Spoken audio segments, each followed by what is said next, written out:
Hai guys, kembali lagi sama aku Sasa. Jadi kali ini aku mau cerita sedikit nih terkait anak ilmu komunikasi.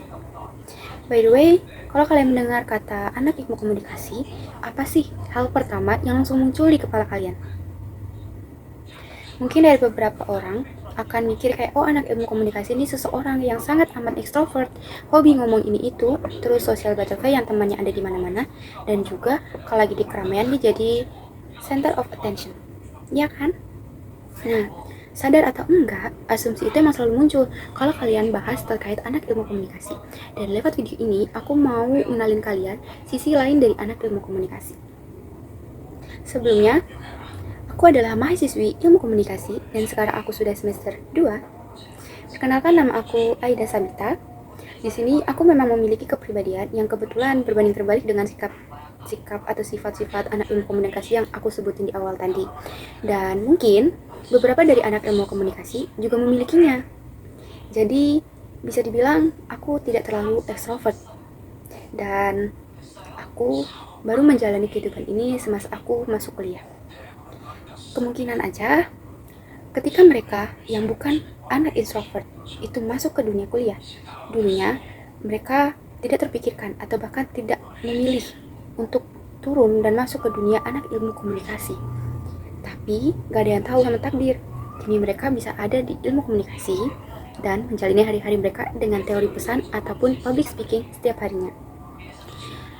Dan sebenarnya mereka tetap mempunyai dua sisi yang sangat kontras. Jadi di satu waktu mereka bisa jadi orang yang sangat ekstrovert, berubah gitu jadi sangat ekstrovert ketika mereka ada di dekat orang-orang yang menurut mereka tuh nyaman.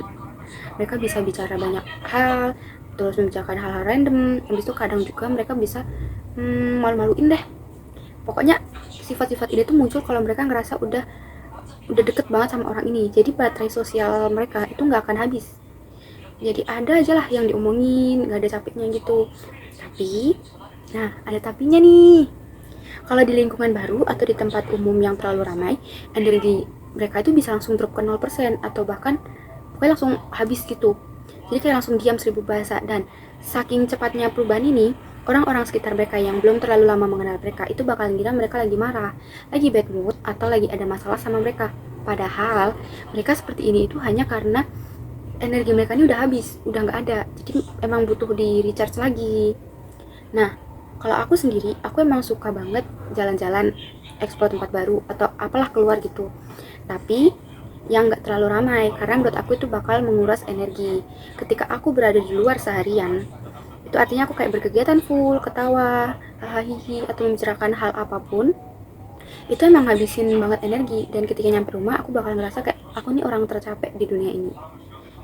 Terus, gimana ya? Mungkin bagi mereka tuh bakal kayak gemeter, keringat dingin, atau ngomongnya itu terbata-bata ketika mereka baru mengenal yang namanya dunia anak ilmu komunikasi.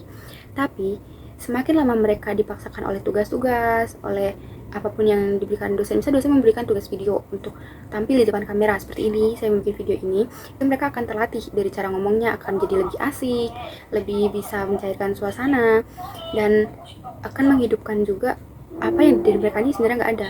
Jadi menurut aku hal-hal tadi tuh emang membangkitkan suatu apa yang gak ada di diri mereka. Jadi proses itu akan muncul lewat kata-kata dan mereka yakin kayak aku tuh bisa. Dan ketika mereka beneran bisa ngelakuinnya, selesai melakukannya, tugas-tugas itu selesai dengan kerja keras mereka akan ngerasa aku bisa.